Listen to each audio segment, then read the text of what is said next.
Kitty Super Tarot Channel. Ang ating pong topic ngayon is, ano ang nararamdaman ngayon sa'yo ng person na ito? Itong person na ito, sino ba itong person na nasa isip mo? Yung nararamdaman niya. Nararamdaman niya, naiisip niya. Lagi po nating tatandaan ng energy ay maaari magbago. And kunin lang po ninyo sa reading na ito kung ano makaka-resonate sa inyo. Dahil ito po isang collective reading. And today, meron po tayong 3 cards na nasa harapan nyo ngayon. This is for pile 1. Itong gagamitin kong card kay pile 1. This is for pile 2. And this is for pile 3. Use your intuition po sa pagpili ng ating reading ngayon. And also, pakikilike na lang po ng ating videos. And hindi po kayo nakapag-subscribe sa aming channel, make sure to hit the subscribe button. Also, the notification bell para ma-notify po kayo sa aming uploaded na video, si Miss Kitty. Tagal po natin hindi nakapag-upload eh. Okay, start na po natin ang pile 1. Hello, pile 1. Ito pong napili mong card, ang iyong napiling deck. Anong deck ito? Ano bang deck ito? The Light Seers. Ano kayang nararamdaman sa'yo ng iyong person? Pero bago yan, dito muna po tayo sa Island Time Wellness. Ano nararamdaman sa inang taong ito? Sino bang taong ito? No? Dito natin malalaman. Dito yung karelasyon mo, friend mo, kung sino man nasa isip mo. Anong nararamdaman niya sa'yo?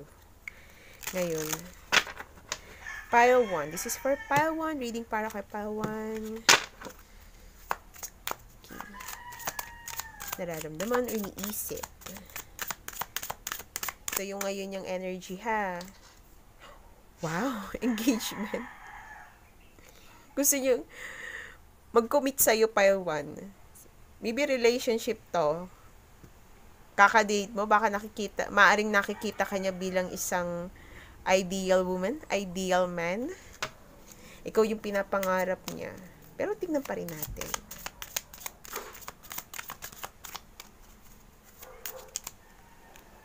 Nararamdaman sa'yo, oh, but heartbroken.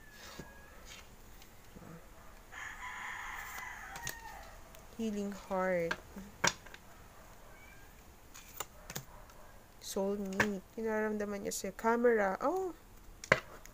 Ano to, Paiwan? Wala na ba kayo ng person na ito? Kasi nami-miss ka ng person na ito. Nagre-reminisce to. Hinihil niya yung heart niya. Yung iba siguro sa inyo dito, umabot na ito sa parang na-engage kayo, gusto nyo pakasal ng isa't isa kaso hindi natuloy. Or maaaring, kung hindi pa kayo nagbe-break, kayo pa. Pakiramdam niya, nasaktan mo siya. Pero nakikita ka niya na ito nararamdaman niya, gusto niya talaga mag-commit sa'yo pile 1. Kaso nakakaramdam siya ng heartache. Yan.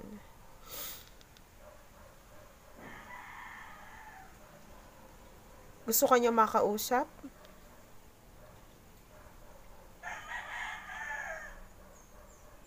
Hinihil niya yung heart niya. Nasaktan to pile 1. Itong person na ito. Ito yung nararamdaman nyo ngayon. Nasaktan to. Maybe may mga nasabi ka sa kanya or may mga nasabi kayo sa isa't isa na nakasakit sa inyong dalawa. Pero tinitingnan niya lagi yung pictures mo. Kung friend mo pa ito sa FB, nakikita niyo yung post mo. Binibisita niya ito, pile 1. Tinitingnan niya. Inaalala niya yung mga memories na kasama kanya, na pumunta kayo sa ganito, kumain kayo sa labas. Tingin niya sa'yo, ramdam niya na may connection kayong dalawa, pile 1. Na hindi ito basta-basta isang panandaliang connection lang. Kaso, may nangyari sa inyo eh. Bakit? Anyari?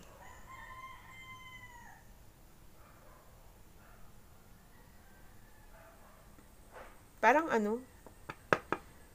pinipilit ng person na ito na mag-move on siya.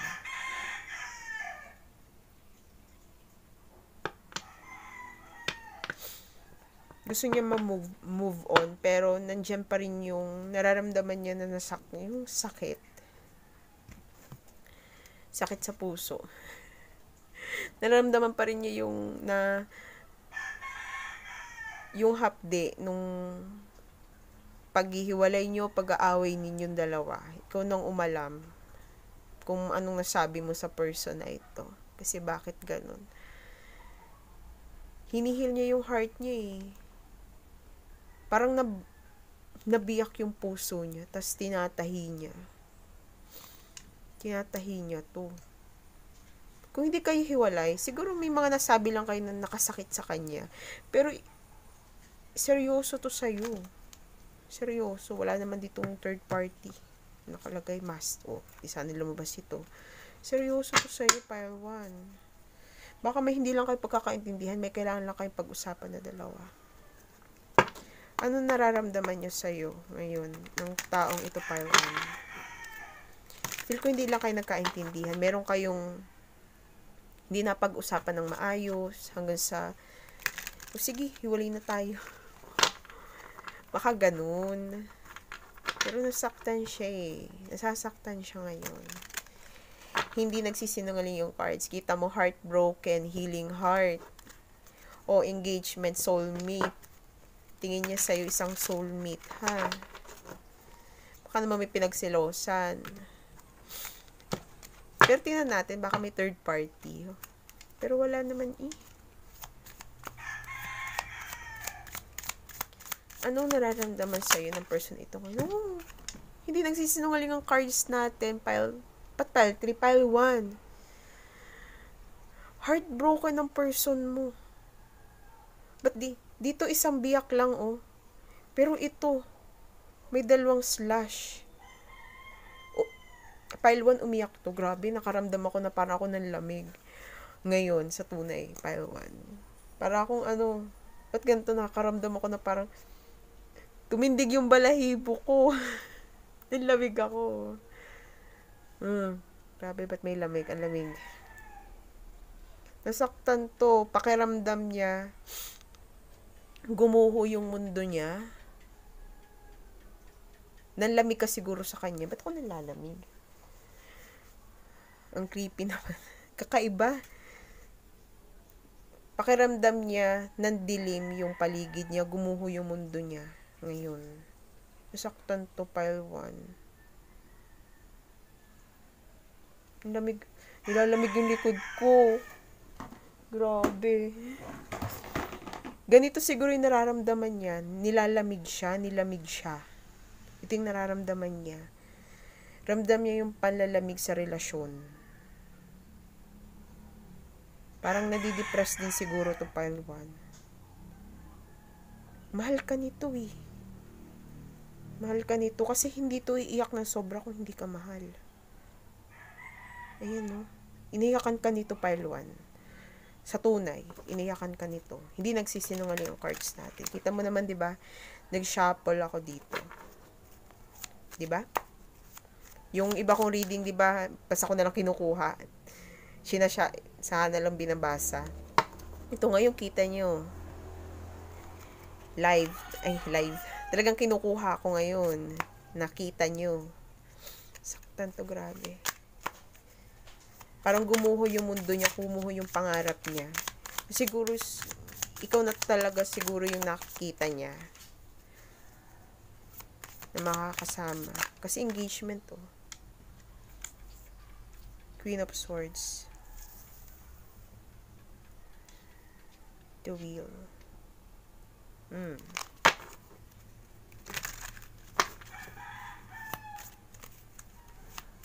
Kaya ramdaman niya sa'yo.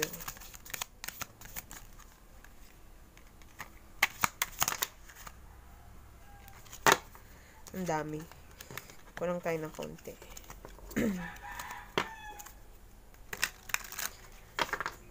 Dahil sa sobrang sakit na naranasan niya, pile 1, nagkaroon siya ng boundary. Queen of Swords, Parang ayaw niya ipakita yung emotion niya. Kita mo, siguro pinapakita niya sa'yo is kalmado lang siya dito. Pero sa tunay, nasasaktan to sa loob niya. Pinapakita lang niyang matatag siya. Pero maaaring matatag din talaga siya. Pero hindi natin maikakaila na nasaktan talaga tong person na ito sa nangyari. Or nasabi mo, lumalabas na parang no care, wala siyang care kung ano ba yung sinasabi mo, parang manhid, pero sa tunay nasasaktan ito. Wala naman sigurong taong tunay na manhid, di ba? Yung iba nagmamanhid-manhidan lang. Oh, nagpatak. Pakiramdam niya pile 3, 7 of Swords, dinaya siya, niloko siya. Oreo. Naku. Dumaan lang si Oreo. Dito pa tumalon. Pakiramdam niya, dinaya siya. May nag-cheat. Chinit siya.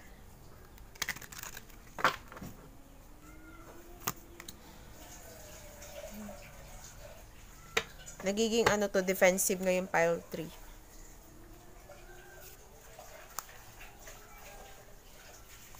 Nagiging defensive ang person mo. Kung sino man ito. Gusto niya protektahan yung sarili niya.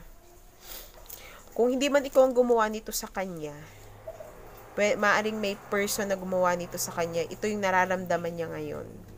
Ikaw na umalam, nagiging defensive siya. Pero may kumakalaban sa kanya, pero pinoprotektahan niya yung sarili niya. Dito. Kita mo dito. Parang walang parehas sila, diba? Kita mo yung mukha. Parang walang pakialam. Parang gusto niya maging at peace. Gusto niyang mag-heal yung heart niya. Binubuo niya yung sarili niya, pile 3. Ganun. Ito yung nararamdaman niya ngayon. Gusto niyang buuin yung sarili niya. Siguro yung iba dito, nagfo-focus ngayon sa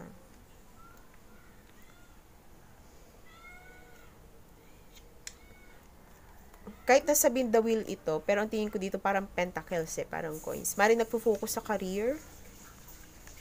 Po-focus sa career ngayon. Gusto niya mag-focus dito sa kanyang future. Kasi na heartbroken na siya sa past. Naging guarded na siya, pile 3. Yung gusto niyang mag-focus sa alam niyang may magiging control siya. Kasi parang kinokontrol niya ito. Magiging control siya. Yung magiging nasa top siya. Top, nasa itaas.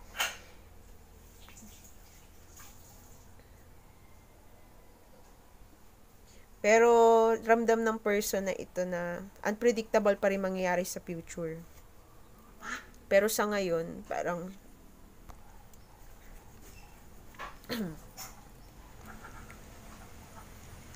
gusto niyang i-heal yung heart niya.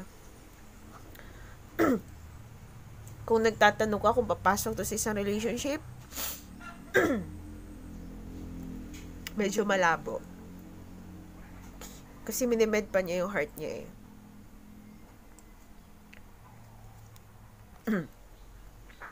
Kung pumasok man to sa isang relationship, magiging guarded ito. Mas pag-iingatan niya. Pag-iingatan niya yung puso niya. Kasi nasaktan siya.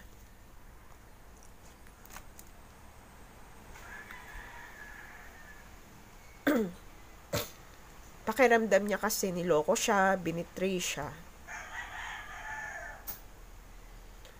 Siguro. Okay. Continue na natin. Saan tayo? Pakiramdam niya niloko siya. Nagiging mas itong person na ito kung pumasok man ito sa isang relasyon, isang connection. Magiging hindi na to basta-basta magtitiwala. Itong person na ito, ika-cut off agad niya kapag may nakita siyang red flag. Kasi tingin ko naman itong person na mabait to. Maybe yung iba sa kanila take advantage or talagang naloloko.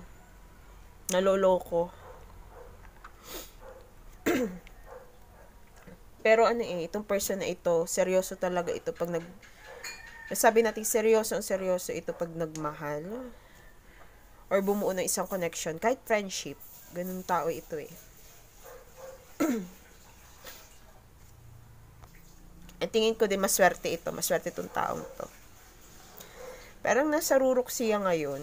Bako sa career, nasa top siya. Oh, nasa taas siya. Nasa taas siya ng wheel.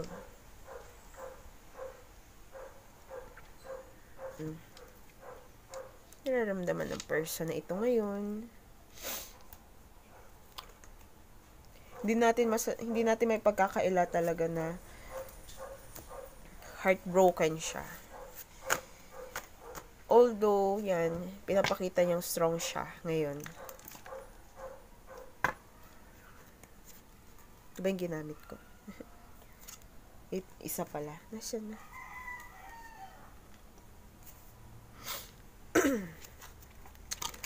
Yung nararamdaman ng person na ito ngayon.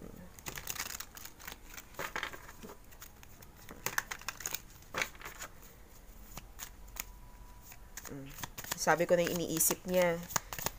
Gusto niya mag-focus sa ibang bagay.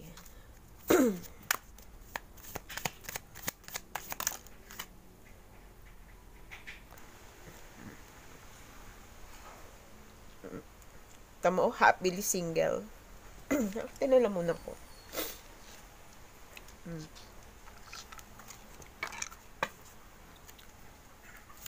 Busy tong person na ito ngayon. May mga responsibility siyang sa buhay niya.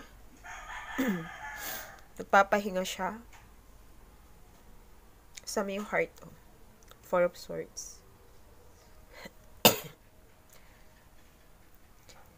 Siguro utay-utay na nahihil niya yung heart niya. Kasi magkasunod to eh. Three of Swords, Four of Swords. Kita mo dito ang laki. Umiyak talaga siya. Oh, umiyak si person mo. Ang laki nung ang laki nung binigay niyang parte ng puso niya. Namagana. Ang laki. Malaki yung pagmamahal niya. Nasira lang. Then ngayon, ito na siya. Nagre-rest. Nagpapahinga si person mo. Heal. Hinihil niya yung sarili niya. Ginagamot niya ngayon. Pero, sa tingin ko naman dito, lumiit na yung heart dito eh. Ayun oh, lumiit na. Dati kasi siya ay balot na balot siya ng thread. Pero ngayon tinan mo, medyo kawala na. Hindi na nakabalot sa kanya ngayon yung sinulid. Tapos lumit na yung puso. Pero may pilat. Meron dito, ayun oh. May suture. Sa tingin ko, hindi siya ngayon focus sa love. Nasa iba ngayon yung attention ng person na ito. Siguro, sa tingin ko, naisip ng person na ito na ang laki ng binibigay kong pagmamahal, tas ako sinasaktan lang. Mahalin ko naman yung sarili ko. Kahit na ilang porsyento lang yung ibigay kong pagmamahal, lalo na kung sa relationship, sa iba, or sa'yo. Ikaw nang umalam kung ano to. Kasi baka, hindi naman natin alam, baka may iba nakasakit sa kanyang person, or ikaw.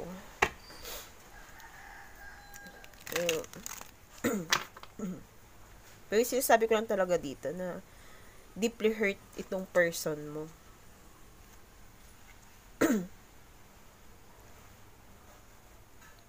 Sobrang laki kasi ng pagmamahal niya, tapos biglang lumiit. Ikaw nang umalam.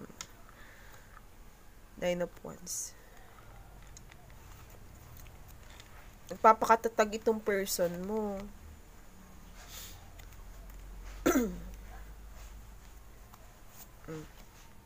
Yan.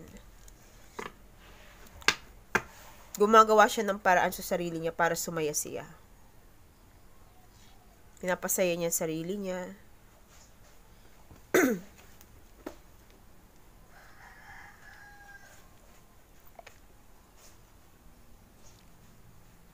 Iba sa inyo dito, maaari itong person mo isang fire sign. Isang fire sign. Six of Pentacles, give and take. Siguro, itong person mo, give ng give. Hanggang sa maubusan siya. Kakaunti lang yung natirang pagmamahal sa sarili niya dati.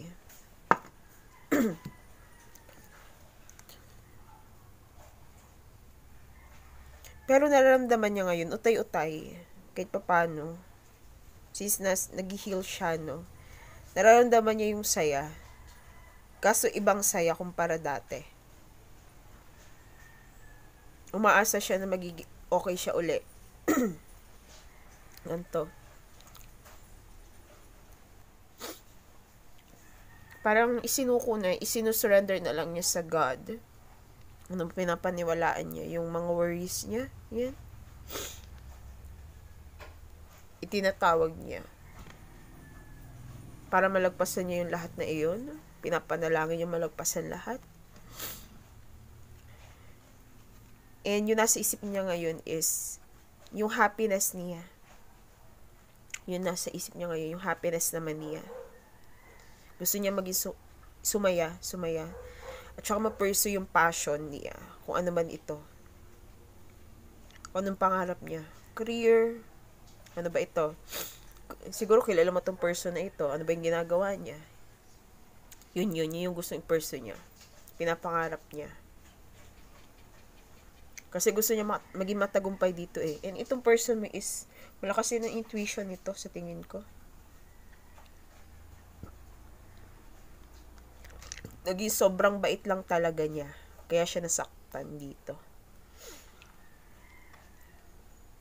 Binubuo niya yung sarili niya. Binubuo niya ulit yung happiness niya. Yan. Siyang gumagawa, nasa kamay niya. Siyang kontrolin.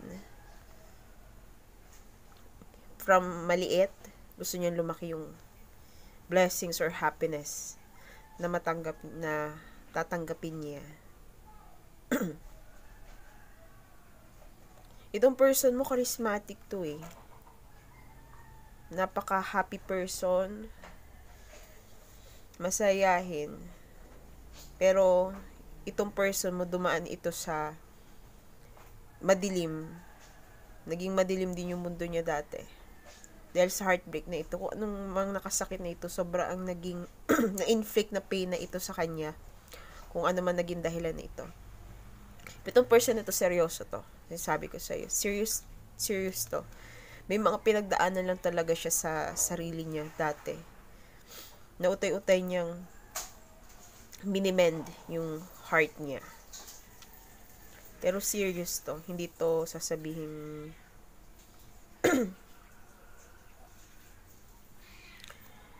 manlolo ako. Naging lang siya ngayon. Naging protective sa sarili niya. Mapagbigay din tong person na ito.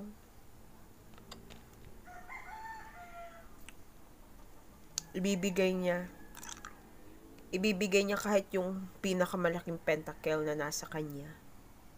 Maliit, malaki, ibibigay niya. Kasi ano to eh, yung iba sa inyo dito, kahit nagsisimula tong person na ito, marami na siyang pentacles. May dala-dala siya, maraming nadating sa kanya. Kasi di ba nasa 8 pa lang. Parang hinahabol siya ng opportunities. Kaya siguro naka-upright sa kanya itong Wheel of Fortune. New doors of opportunities na yung nag-open mismo sa kanya. Kahit nasabihin na may nangyari sa kanya buhay na nagkaroon ng heartache, na naging dahilan ng pagkakaroon ng heartache sa kanya, heartbreak, yan.